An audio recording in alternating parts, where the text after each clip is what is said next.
शिक्षा चाहिए या राम मंदिर चाहिए? शिक्षा।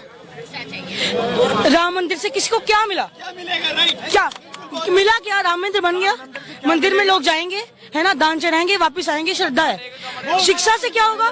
देश के सभी बच्चे पढ़ेंगे।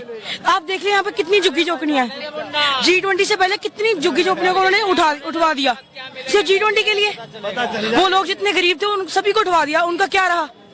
सिर्फ 4100 करोड़ लगा दिए और G20 सबमिट कर दिया और क्या कुछ भी नहीं हुआ, एक भी डिसीजन नहीं लिया गया। परेशान हुआ। हाँ, गरीब आदमी परेशान हुआ, बच्चे परेशान हुए। बिल्कुल। अब दिल्ली में गवर्नमेंट है केजरीवाल की। जहाँ तक मैंने सुना है यहाँ के स्कूल सिस्टम बहुत अच्छा है। आप किसी भी स्टेट में, हम पंजाब से हैं, किसी भी स्टेट में चले जाओ, गवर्नमेंट स्कूल की, मैंने 1 साल लगाया गवर्नमेंट स्कूल में। पहले मैंने देखा गवर्नमेंट स्कूल की क्या हालत होती है। बच्चे बंक मारते हैं, उनको टीचर्स उनको अच्छे से पढ़ाते नहीं है ना। उनको उनके खुद कितने काम होते हैं, गवर्नमेंट को काम में लगाई रखी है। कभी कहते हैं इलेक्शन करवाने, इलेक्शन का काम करो, कभी कोई काम आ जाता है इलेक्शन को। टीचर फोन लेके क्लास में घूमते हैं, है ना, क्योंकि फोन पे सारा काम करना होता है। गवर्नमेंट को काम में लाई रहती है, बच्चों को पढ़ाते नहीं है ना। बच्चे क्या करते हैं, है ना, वो ये सीखते हैं हमें वोट डालनी है, हमने उनको वोट डालनी है, बस उनको यही सिखाया। बच्चा कह रहा है कि राम मंदिर नहीं चाहिए, शिक्षा चाहिए। क्यों? बच्चा कह रहा है, आपने बहुत जोर दे के बोला। अभी मैच्योर होने दो, पता लगेगा राम मंदिर क्या होता है और शिक्षा क्या होता है। राम मंदिर फायदा नहीं नजर आ रहा उसको। अच्छा मैडम, राम मंदिर के चक्कर में कांग्रेस ने कितना कुछ किया है, कितने दंगे हुए। शिक्षा चाहिए, राम मंदिर छोड़ो, शिक्षा चाहिए। आप इसमें मदद राम मंदिर से ज्यादा कुछ हो जाएगा, है ना। कितने मंदिर हैं, करोड़ों मंदिर हैं यहाँ पे, है ना। तो राम मंदिर से नहीं कोई मुद्दा नहीं है। यहाँ पे राम की मूर्ति है, वहाँ मथा टेक लो आप। यहाँ पे राम की मूर्ति है, वहाँ मथा टेको आप। उसमें क्या फर्क पड़ेगा आपको? मंदिर नहीं था, क्यों दंगा हो गया? मैं राम भक्त हूँ। आपका जन्म स्थान है, आपका जन्म स्थान है कि नहीं? उसकी कीमत है कि नहीं? आपको ऐसा लगता है कि पढ़ाई कर रहे हैं?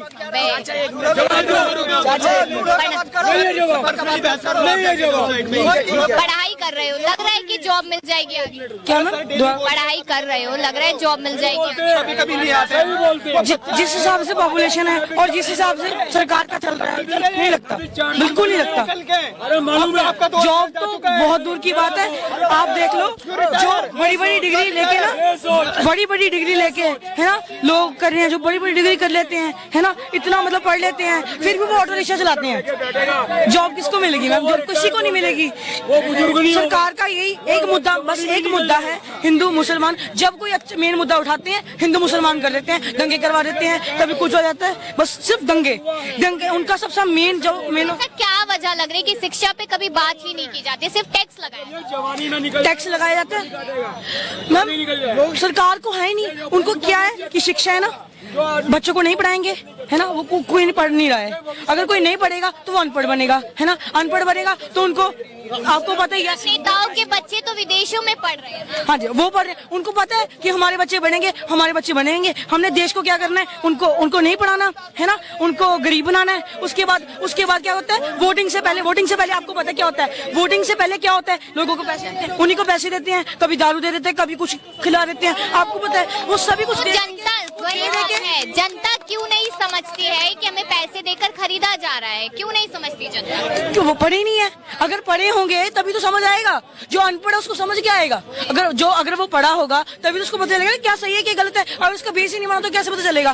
तो बस अगर ना जो इंसान पढ़ा लिखा होता है, एजुकेशनल पर्सन उसको बोलते हैं। ऐसा नहीं है कि जिसने 10 किताबें पढ़ ली वो एजुकेटेड बन गया। एजुकेटेड का मतलब ये होता है कि उसको पता हो कि क्या सही है क्या गलत है, तभी वो एजुकेटेड बनता है, अदरवाइज वो एजुकेटेड नहीं बनता है।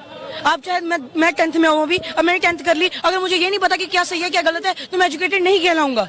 तो वो एजुकेटेड ही नहीं बन रहे हैं तो वो कैसे डिसीजन लेंगे? उन्होंने दे दिया, है ना, उन्होंने ले लिया। क्या वजह लग रही है कि मोदी जी और अमित शाह के कह रहे कि हम प्रचंड बहुमत से आ रहे हैं? उनके पास क्या है? सबसे मेन मुद्दा हिंदू,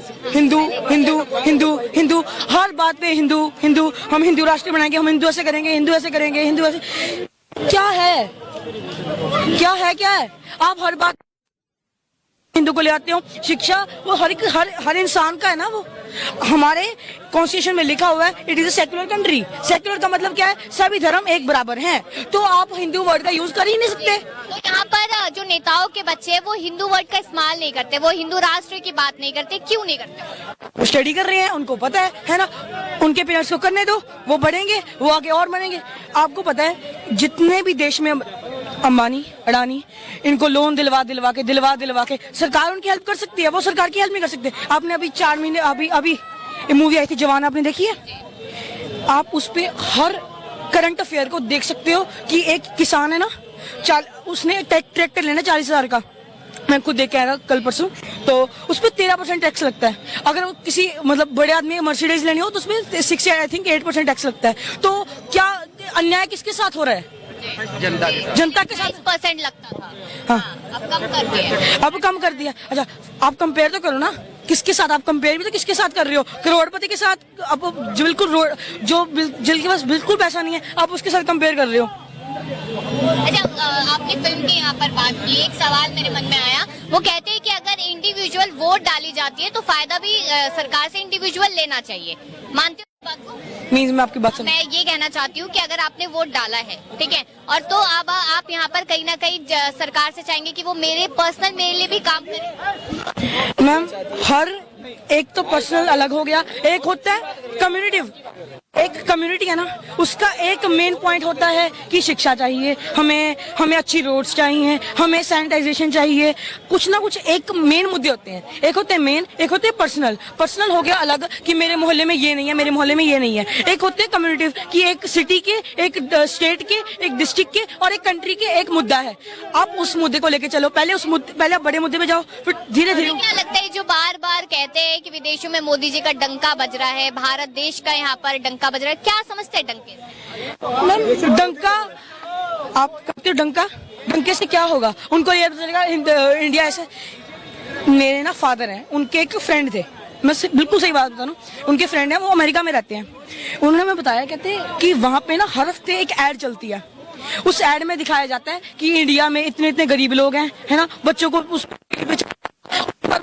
आते हैं कि आप हमें डोनेशन दें ताकि हम उनको भेज सकें, ताकि वो अपने आप को प्रोग्रेस कर सकें। सरकार जो कह रही है कि रोजगार भी दे रहे हैं, रोजगार नहीं भी है तो आत्मनिर्भर बनिए, क्या दिक्कत है? आत्मनिर्भर मीन्स एक बिजनेसमैन। हमारे कंट्री में ना एक जैसे हमारे सिविक्स के चैप्टर्स होते हैं, तो हमें एक बात बताई गई है, कहते इंडिया में ना लोगों का जो मानसिकता है, मोस्टली पेरेंट्स अपने बच्चों को यही कहते हैं पढ़ो लिखो, उनके लिए पढ़ना लिखना एक जॉब करो। अमेरिका में क्या है या फिर बड़ी फॉरेन कंट्रीज में आप जाओगे तो वहाँ पे क्या होता है कि बच्चों को सपोर्ट करते हैं कि आप बिजनेस ट्राई करो या कुछ भी ट्राई करो न्यू।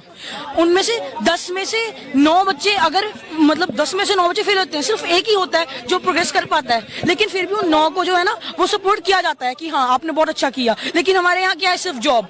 हम सिर्फ जॉब के बारे में ही सोचते हैं, हम बिजनेस के बारे में या कुछ नया करने के बारे में सोचते ही नहीं है। लेकिन यहाँ पर शिक्षा व्यवस्था अच्छी नहीं है, ये कारण माना जाता है। ये भी बिल्कुल सही है। फॉरेन कंट्रीज में ये है कि इंडियन मतलब गरीब लोग, इंडियन मतलब गरीब लोग, है ना। तो मतलब हाँ, किसी भी कंट्री में जैसे अमेरिका, कनाडा, कहीं भी चले जाओ, है ना, इंडिया को कैसे दिखाया जाता है कि गरीब लोग हैं यहाँ पे। ये लोग फॉरेनर्स यहाँ आते हैं ना, तो लोग यहाँ पे फोटो किसकी लेके जाते हैं यहाँ पे, झुग्गी झोपड़ियों वालों की, कि वहाँ पे दिखा सके जाके कि वहाँ पे हम लोग गरीब लोगों को देख के आए हैं, है ना।